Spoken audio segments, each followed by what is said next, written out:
Thanks for having me. So, Paul, as you know, the reason I wanted you to come on Answer Prevention is because the focus of this show is people who have inspiring lived experiences, and yours is nothing short of inspiring. Oh, thank you. And I really appreciate you being so willing and open to this. So thank you ahead of time. Tell me about your mental health journey. Well, it's a long one. I'll get comfortable. And again, thank you for having me on the show. And I'm a big advocate and breaking stigmas and talking about it. So happy to do it. I guess my mental health journey goes all the way back to the Stone Age when I was younger, the late 90s. And I always felt I guess a big emotional roller coaster in the way of feeling up and feeling down. Mm-hmm. And of course, growing up in the 80s and 90s, we certainly didn't diagnose or have awareness of mental health as we do now. Right. And just assumed it was being moody or emotional. Mm-hmm. So I'm talking about either being way up in emotions or way down. Mm-hmm. And, but I coped, and the late 90s, I was dealing with a number of things. Yeah. And I'm also gay. Mm-hmm. And I hadn't come out of the closet to my family. Wow. And I had my first fling and heartbreak, and of course you can't talk about that with anyone if you're in the closet. Wow. And so my heart was broken, and I just started a new job in government and felt a lot of pressure. Mm-hmm. And wasn't really fitting in at the time very well there. And all those things together sort of escalated, and all of a sudden I found myself unable to cope. Or I remember being in my parents' backyard, having a coffee by myself and saying to myself, I think I'm in trouble, meaning I don't feel I can cope with all the things that are going on. And I took it upon myself to go to a mental health practitioner, a psychiatrist, and basically told him everything that was going on in my life that I just told you. And we decided that medication. Mm-hmm. So along with my mood swings or severe depression, I also realized I had remarkable anxiety. So I worked with the psychiatrist, and we did an approach of, it's the whole physical side of mental health. Yeah. And the wiring up there, and what you need assistance with in the way of medication. Yeah. And then the two-pronged approach, I also saw a psychologist, which helped me just talk about your feelings and do what we call cognitive therapy, which is learning to not always go to negative thoughts or make negative assumptions. And I found at that time, and again, this was the late 90s, really worked for me. Mm-hmm. And found a good level of medication and all that, and was very easy to cope for several years with that approach. With that plan. Yeah. Of course, you go through all the, I guess the things I've learned over the years is mental health is, there's no cure. It's a coping thing. Right. And, you sometimes fall off the wagon. And again, even in the early 2000s, you always feel like, I'm doing good, but I would be better if I wasn't on medication. And so at least I did. I tried a couple of times. I don't think I need this anymore. Mm-hmm. And you don't make the connection of, you're feeling better because you are on this program, or you're taking the advice of your doctor. And so I had a few falling off the wagon, I guess, in the way of treatment. Yeah. But for the most part, okay. And in 2013, I lost my partner of 9 years. He suddenly passed away. And again, I guess it was meeting this monumental life challenge and sense of loss. And I really believe that if you do have any kind of mental health issues, there's certain wiring up there that triggers it. All the research I've done from science and all that. Yeah. And, I found myself desperate again.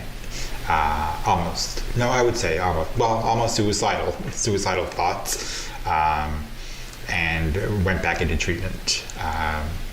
The best story I have coming out of that is, I guess, how far we've come in mental health.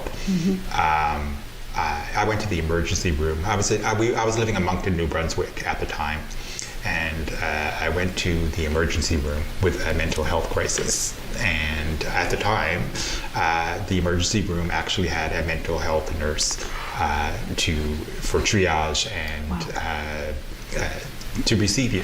And they treated it as if I'd come in with a broken arm or anything. And I was in a desperate state. I hadn't slept for like 5 or 6 days. And, of course, it was grief, but it was much more than grief. It was just feeling completely desperate. But I love that they had a mental health nurse there. Yeah. And she sat down with me for 2 hours, and I talked about everything. Like, once again, what I was feeling. And again, we looked at an approach of medication, along with a psychologist and the whole cognitive therapy. And sometimes you just need a validation what you're feeling is okay. And so that visit to the emergency room did that. And I still remember once the mental health nurse was finished with me, the doctor came in who would prescribe and take recommendations from the mental health nurse. And she commended me for coming to the emergency room with a mental health crisis. And she said so many people would not do that. Right. It would still be the approach of, just get over it, or there's something wrong with me, and people are going to think, I'm a drama queen or something, going to the emergency room with a mental health issue. Right. There's really sick people in there. You'll be taking time away from the people who have health problems. Absolutely. And I really liked how that doctor commended me for coming in and recognizing that. Because it was a health problem. Absolutely. It was a problem and a crisis. And it makes you feel like you did the right thing. Right.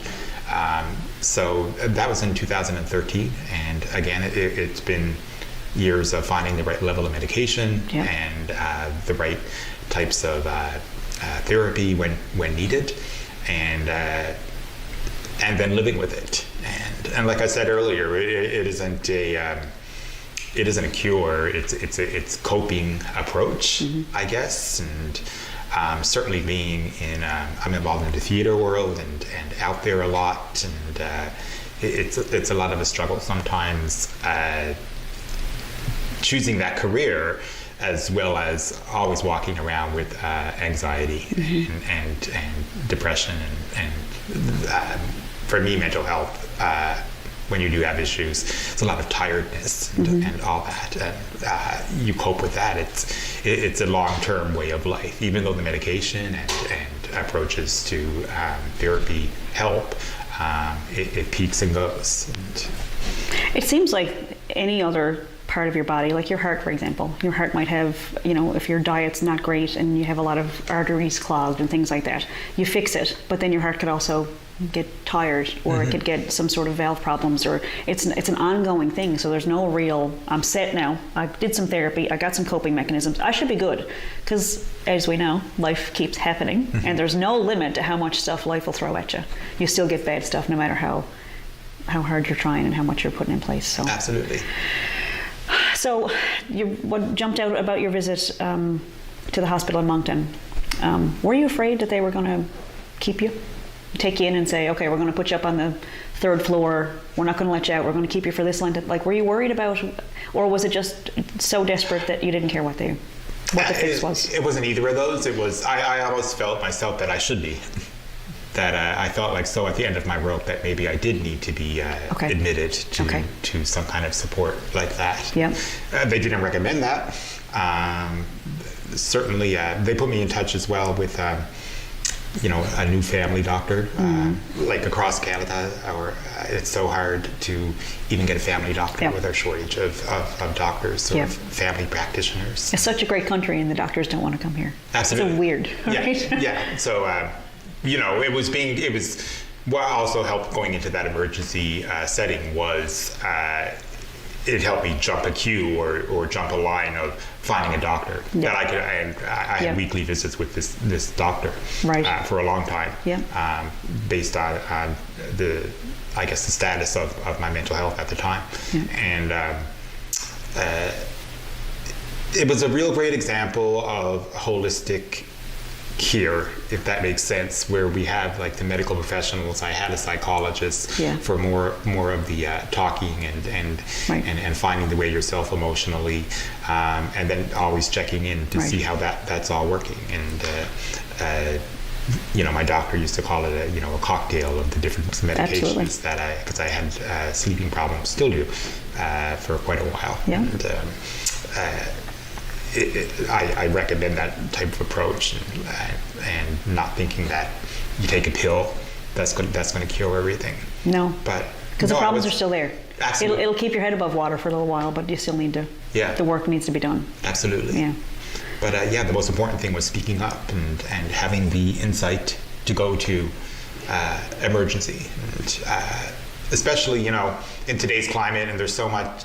Of a long wait list even to get see a psychiatrist, or I felt I had been heard and heard seriously. And I did, the mental health nurse was with me for a few hours, and then of course the doctor coming in and saying that she commends me for coming in. So I felt support there.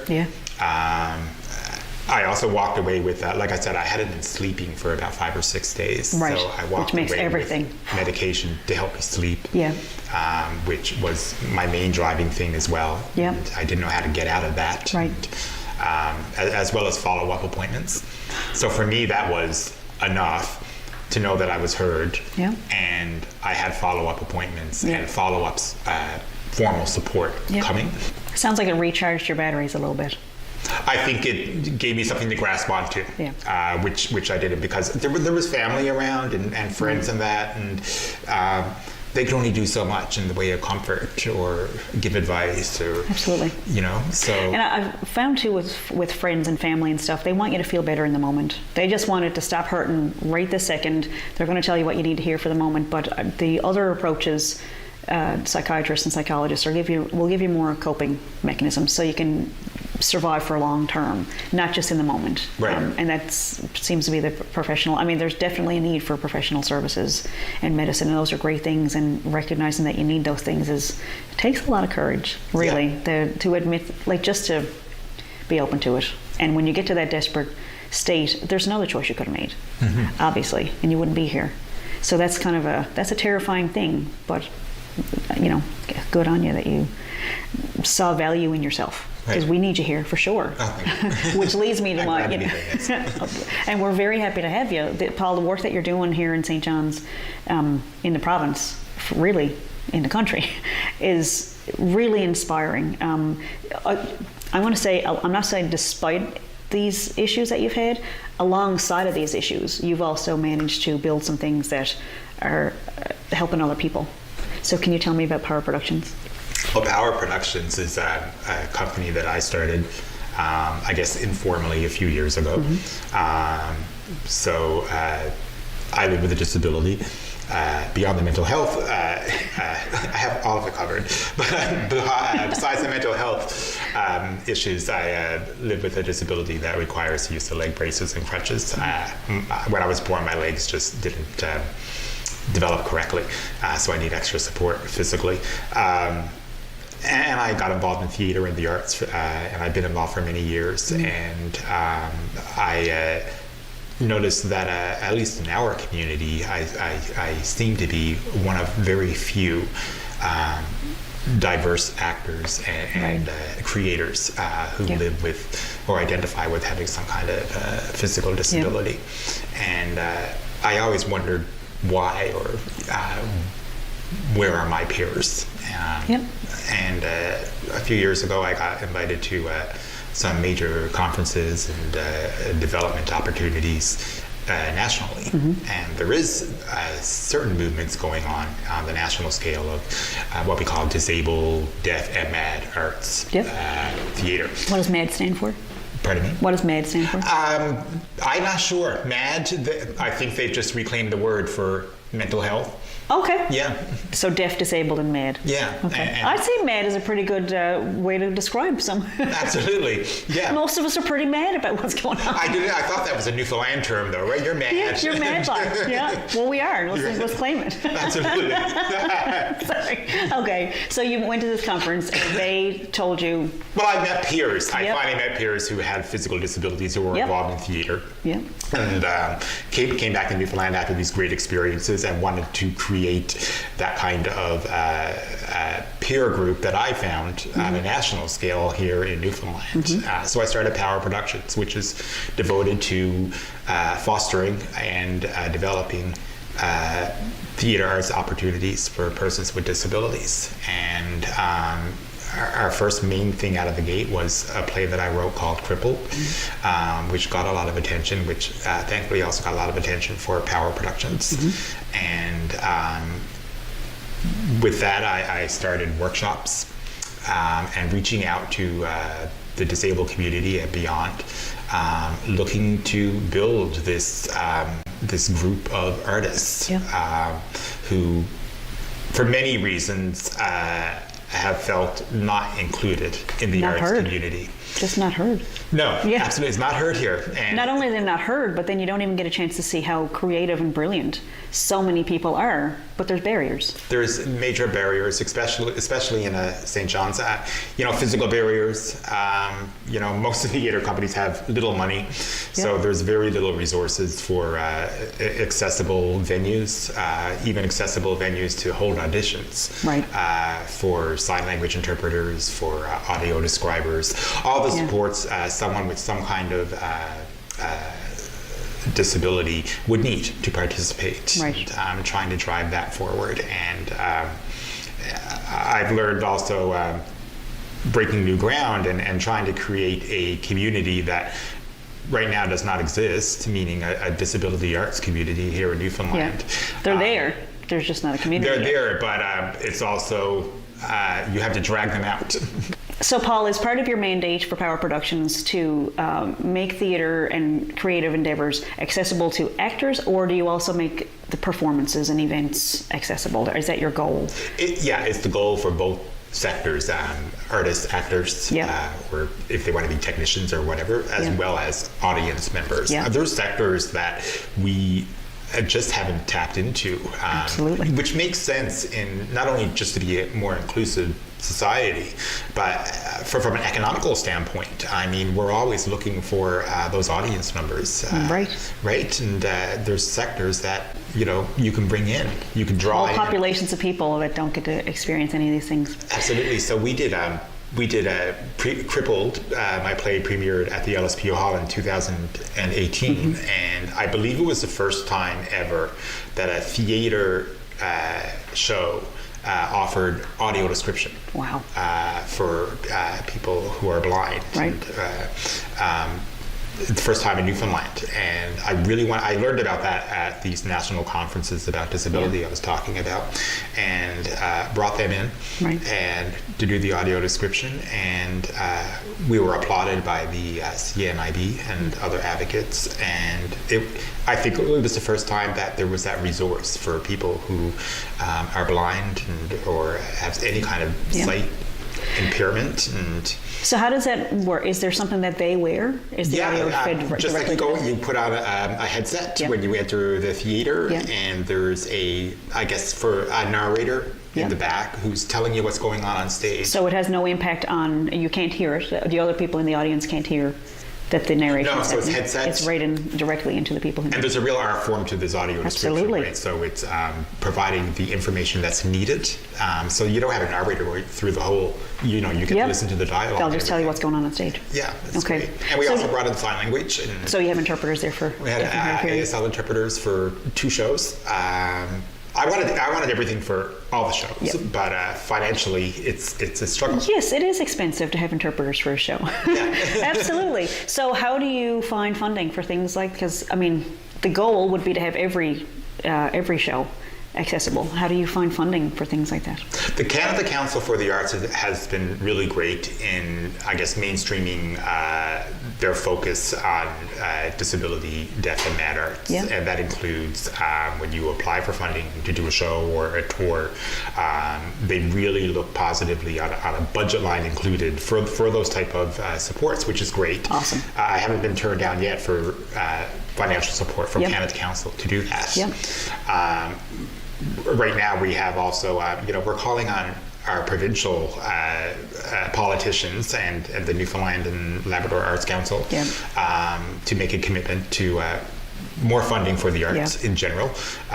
We haven't had increased funding for I think it's 4 or 5 years now, Been a long time. and we're pretty low when it comes to looking at the national scale. And what the arts brings into this province Absolutely. is astronomical. Yeah, when you and it's look a at business. It. Yeah. And there's such a return on investment that Yeah. that you don't see in any other kind of business sector. That's true. And it is a business. Yeah. And part of why there's a lot of artists now advocating for that. And Yep. part of why I am on that bandwagon is, yes, we need more support of our artists, but we also need funding to make our not just theater, but our entire arts world more accessible. Yep. I'd love to see Newfoundland. Well, no, I wouldn't love to. I think Newfoundland Labrador Arts and our government need to create that budget line for accessible supports. You don't know what the challenges are unless you've had that lived experience of having a physical disability or mental health issues. And I would bet, for the most part,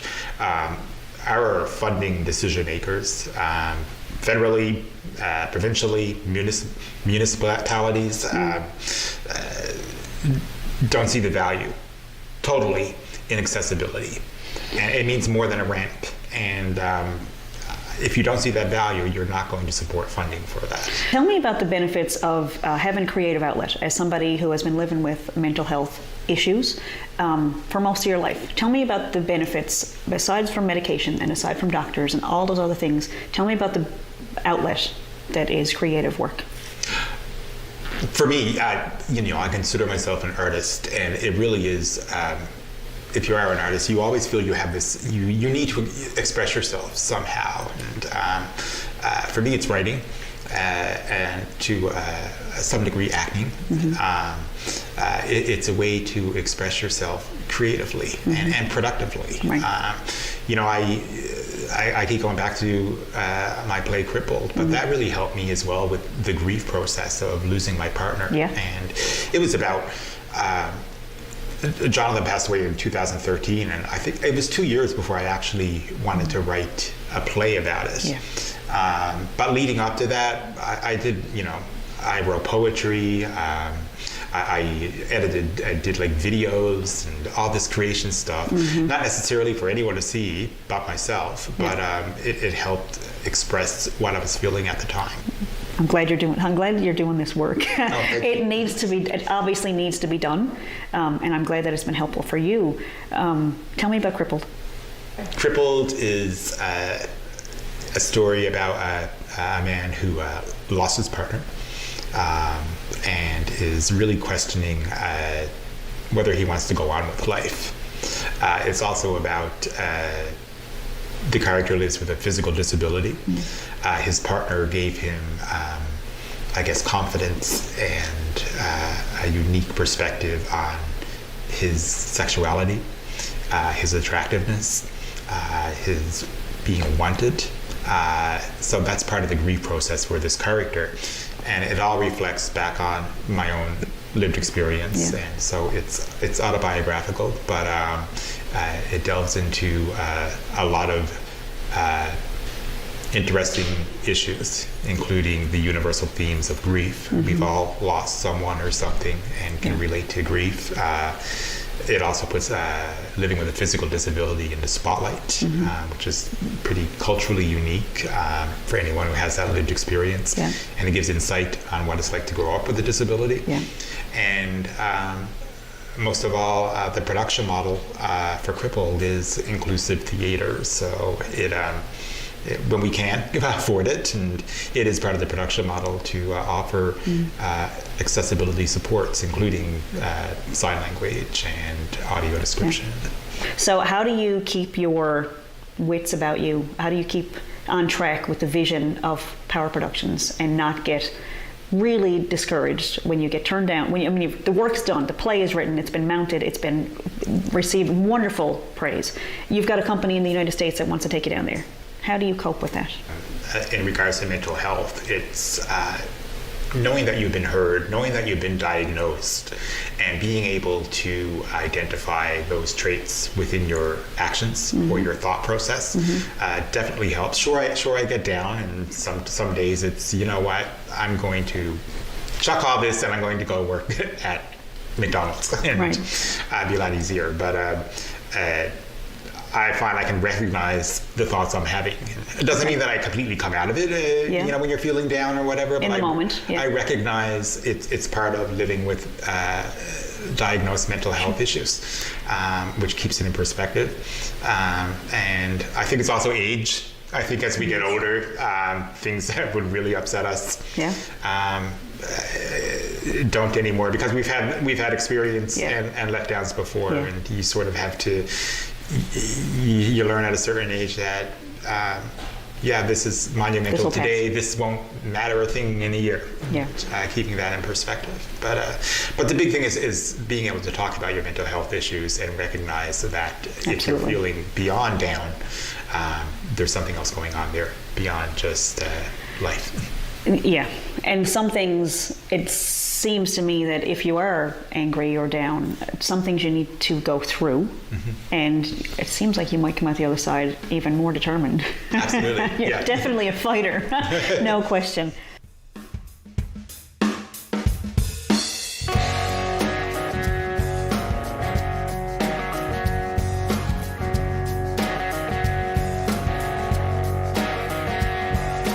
Lucifer, the light of heaven, that sinner never was forgiven, banished to his lowly station, till he checks out in Revelations. Why you keep up your life makes no sense to me. This program is brought to you by Ignite TV. Now you're in command.